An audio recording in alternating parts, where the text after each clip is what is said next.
Je suis sûr que vous connaissez comme moi plein de gens qui aiment raconter des histoires de films ou de romans, n'est-ce pas? Et quant à moi, je suis très peu, je ne sais pas si vous aussi, je suis très peu sensible aux histoires des romans. Et je trouve que dans l'histoire véritable, dans les personnages qui nous ont précédés sur cette terre, il y a des choses tellement phénoménales, tellement magnifiques, qu'elles valent bien tous les romans d'aujourd'hui. Eh bien, le Padre Pio est de cela. Voilà, notre bon Padre Pio est un homme absolument exceptionnel. Et aucun roman n'aurait imaginé notre Padre Pio. Aucun. Chers amis fidèles du Padre Pio, bonjour, mon nom est Jean Goyard et vous assistez au programme Grâce au Padre Pio.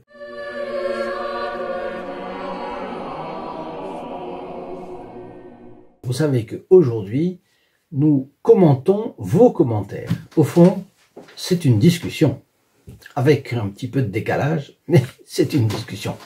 Et je précise pour ceux qui passent pour la première fois ici, je précise que nous commentons d'habitude les fioretti du Padre Pio, c'est-à-dire dans la vie extraordinaire. Imaginez une vie extraordinaire d'un ermite qui fait des miracles quand on va le voir, qui, tout en restant sur place, voyage à 200 km, et il est dans les deux endroits, parfois trois endroits en même temps. Vous allez me dire, c'est pas vrai. Si, à partir du moment où c'est prouvé, et où on l'a vu, des gens tout à fait fidèles, pas du tout soupçonnables d'affabulation, l'ont vu et ont raconté, et il était à deux ou trois endroits différents, on ne peut pas douter de ça. Et ça, ce sont des choses absolument extraordinaires. Sans compter le don du parfum du Padre Pio, sans compter la clairvoyance dans les âmes, ou bien une clairvoyance très spécifique. Vous allez voir le Padre Pio et il vous raconte ce que vous avez fait, ce que vous avez fait il y a 1 heure ou il y a 10 minutes, la pensée que vous avez eue et la pensée que vous avez maintenant, et puis ce qui va vous arriver demain, après-demain. C'est-à-dire, il n'y a pas un voyant qui arrive à la semelle de la sandale du Padre Pio. Et puis, les voyants vous guident au fond vers un trou de ténèbres derrière lequel il y aura le diable, tandis que le Padre Pio, il vous guide au bon Dieu. Donc voilà la photographie, je vous le rappelle parce que vous pouvez l'avoir oublié, vous pouvez la voir gratuitement au 08 05 36 08 47, 08 05 36 08 47. C'est gratuit, c'est non seulement la photographie, mais le port sera gratuit. Vous n'avez rien à dépenser pour cela, sauf un petit coup de fil, prix d'un appel local pour la France et les dom-toms. Pour les personnes hors de la France et des dom-toms, il faudra vous résigner à m'envoyer votre email pour essayer de trouver une solution. Donc, le Padre Pio est un homme absolument extraordinaire. Sa vie sort de tous les schémas. On pourrait même dire que sa vie, c'est comme la vie de quelqu'un du Moyen-Âge, à l'époque où il y avait beaucoup de miracles. Un homme du Moyen-Âge que la Providence aurait pris et aurait placé au XXe siècle. C'est ce qu'on appelle un thaumaturge, donc il faisait des miracles, et les miracles allaient du stade du fioretti, c'est-à-dire une prière, il faisait une prière et on obtenait ce qu'on avait demandé, ou alors c'était un miracle reconnu, par exemple pour sa béatification et sa canonisation. L'Église a fait des enquêtes minutieuses, et là on a reconnu officiellement les miracles. Donc le miracle, c'est lorsque c'est reconnu officiellement que plusieurs ont pu témoigner. Vous trouvez le Padre Pio extraordinaire? Moi oui, mais je suis sûr que vous aussi. Et s'il est extraordinaire, s'il peut nous donner la confiance dans notre vie, nous faire reprendre nos responsabilités, est-ce que nous n'avons pas le devoir de le faire connaître? Et je fais un appel solennel ici à chacun d'entre vous. Si vous pensez avoir une petite, même petite responsabilité, alors prenez-la pour faire connaître le Padre Pio à votre entourage, à vos amis, à des personnes. Vous savez, j'ai dans mes relations 2 personnes en particulier, 2 chefs de famille. Ils étaient des protestants enragés contre l'Église catholique. Ils avaient des moments de méfiance, des moments de haine contre l'Église catholique. Bien, ils ont cherché, parce qu'il y a quelque chose qui ne les satisfaisait pas dans leur vie. Ils n'avaient pas atteint la vérité, et donc ils cherchaient.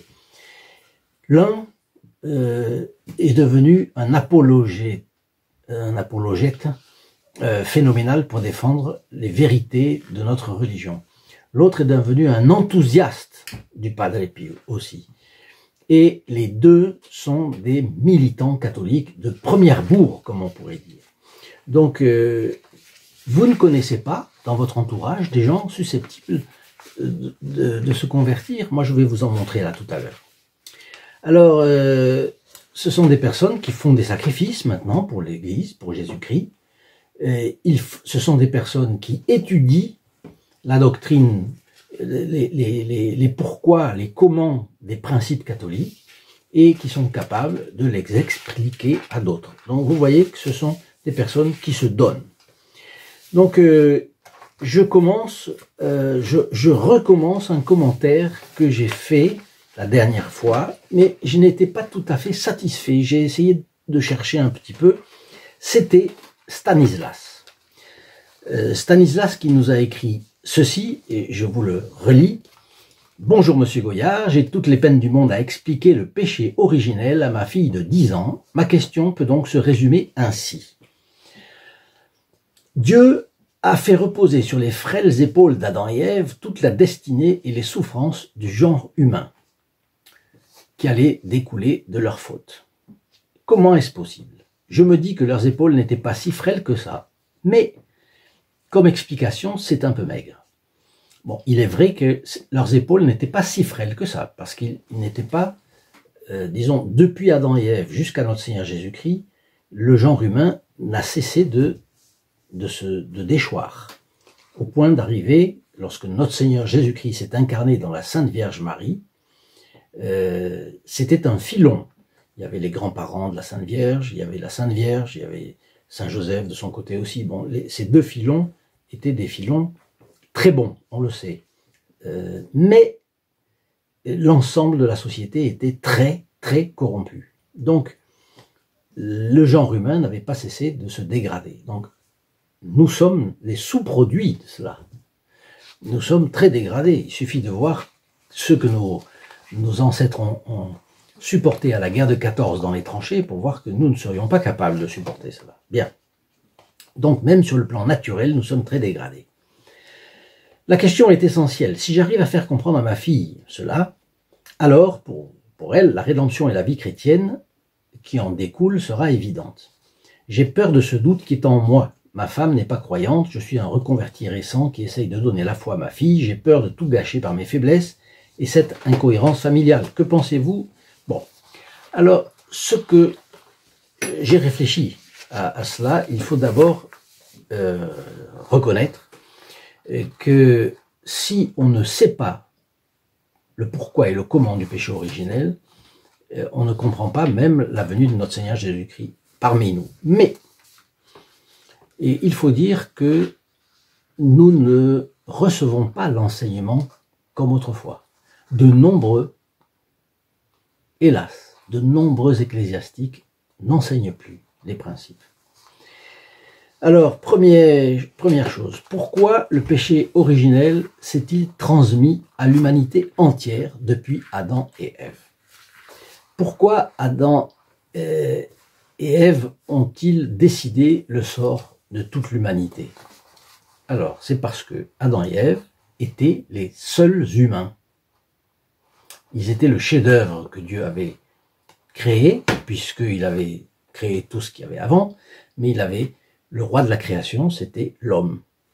Synthèse entre le règne minéral, le règne végétal, le règne animal et le règne spirituel des anges. L'homme a l'âme, esprit comme les anges, et il a dans son corps tout le reste qui est des éléments du monde minéral, du monde végétal, du monde animal. Donc, Adam et Ève représentaient le genre humain dans leur entier, dans son entier. Imaginez que le péché originel eût été commis par un des enfants d'Adam et Ève, par exemple Caïn. Il y aurait eu la descendance de ce garçon qui aurait porté les conséquences du péché originel, et les autres enfants auraient eu des descendances qui n'auraient pas eu ces conséquences. Donc évidemment, cela aurait créé une forte inégalité, vous imaginez bien. Donc, le péché originel, il est commis par le genre humain qui se résume à Adam et Ève à ce moment-là. Mais pour comprendre comment le péché de l'un peut tomber sur tous les autres, je pense qu'il faut procéder par des exemples, c'est plus facile. Par exemple, prenez l'héritage. Personne ne conteste que quelqu'un hérite de ses parents.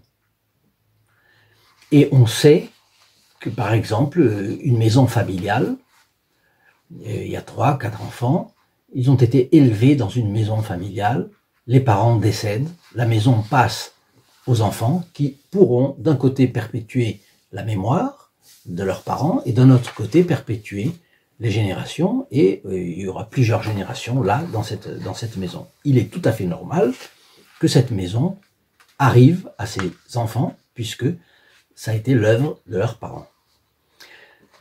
Si vous prenez l'effet inverse, si une mère de famille là est hémophile, elle va transmettre cette caractéristique génétique qui est une déficience à certains de ses enfants, certaines personnes de sa descendance.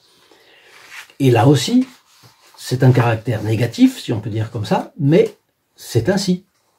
Et en matière de santé, vous savez, quand on va chez le médecin, il vous demande si vous avez eu de l'hérédité de ceci, de cela, alors le diabète, ou le cholestérol, ou les insuffisances cardiaques, etc. De très nombreuses caractéristiques sont génétiques. Donc, on hérite de la transmission des gènes, c'est dans l'ADN, ça, c'est comme ça. Et on hérite des parents, on hérite même d'autres choses. Par exemple, certains ont l'esprit artistique, d'autres ont l'esprit pratique, d'autres ont le sens des affaires, les autres sont des intellectuels. Vous voyez qu'il y a énormément de caractères en réalité qui sont familiaux, qui sont génétiques, et il ne faut pas les nier. Alors, enfin, pour une petite fille, comment est-ce qu'on peut prouver cela? Il y a des moyens. Il suffit de prendre des exemples qui correspondent à son âge. La création, par exemple. Le monde animal. Vous avez des choses qui sont très, très, très spécifiques. Par exemple, le caméléon. Le caméléon qui a cette faculté de se fondre au milieu de végétaux marrons ou de végétaux verts. Et il change de couleur. C'est à la fois sa défense contre des prédateurs de son espèce, c'est à la fois un moyen de chasser pour lui s'il a besoin de chasser. Bien. Mais ce que vous voyez pour le caméléon, c'est pour tout comme ça. Chaque arbre est différent, chaque plante est différente, chaque animal est différent, et vous pouvez prendre plein d'exemples qui vous permettent de montrer que dans la vie, dans la création, il y a énormément de choses qui se passent par héritage. Et si cela passe par héritage, par exemple dans des familles, on est beau physiquement, d'autres c'est très intelligent, d'autres c'est des gens qui seront avocats, ils auront une facilité pour le droit, d'autres ce sont des familles de médecins. L'héritage. Eh bien, le péché originel fait partie du coffre par lequel nous sommes dotés dès notre berceau. Nous avons des dons qui nous sont donnés par la Providence, et nous naissons aussi avec le péché originel. D'où l'importance de la venue du Messie dans le monde, qui nous a rachetés de ce péché originel, qui a ouvert les portes du ciel. Mais après, l'Église nous donne le baptême. Par le baptême, nous devenons fils de Dieu. Quand à la naissance, nous sommes créatures de Dieu. Et le baptême nous rend fils de Dieu. C'est une grosse différence. Voyez ce que l'Évangile dit sur l'adoption comme fils de Dieu, des hommes.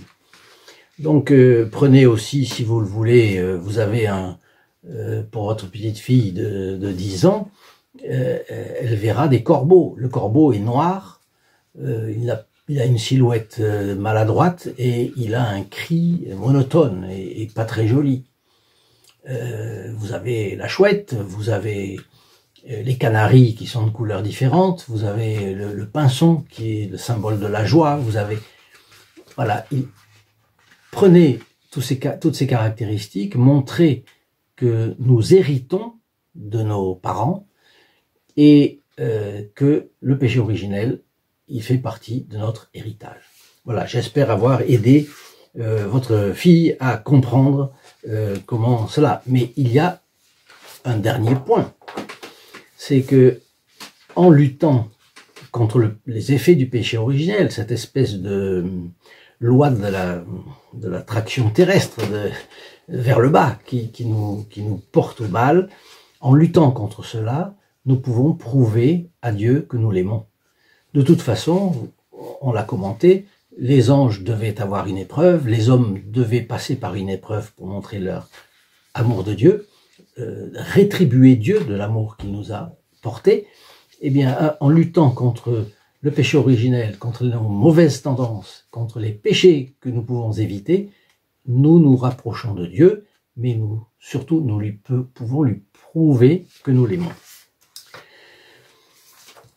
Que Stanislas m'écrive pour voir si cela a correspondu à ce qu'il voulait. Voilà, pour aujourd'hui, je crois que c'était déjà... j'ai dépassé le temps, je crois, que je m'étais imparti. Je vous souhaite d'énormes grâces du Padre Pio, à vous tous, et je vous dis bien sûr à demain, non sans vous inciter à mettre bien sûr votre like, partager ces vidéos, vous abonner et laissez-moi vos commentaires, bien entendu. Alors, à très bientôt et que le Padre Pio vous aide. Au revoir.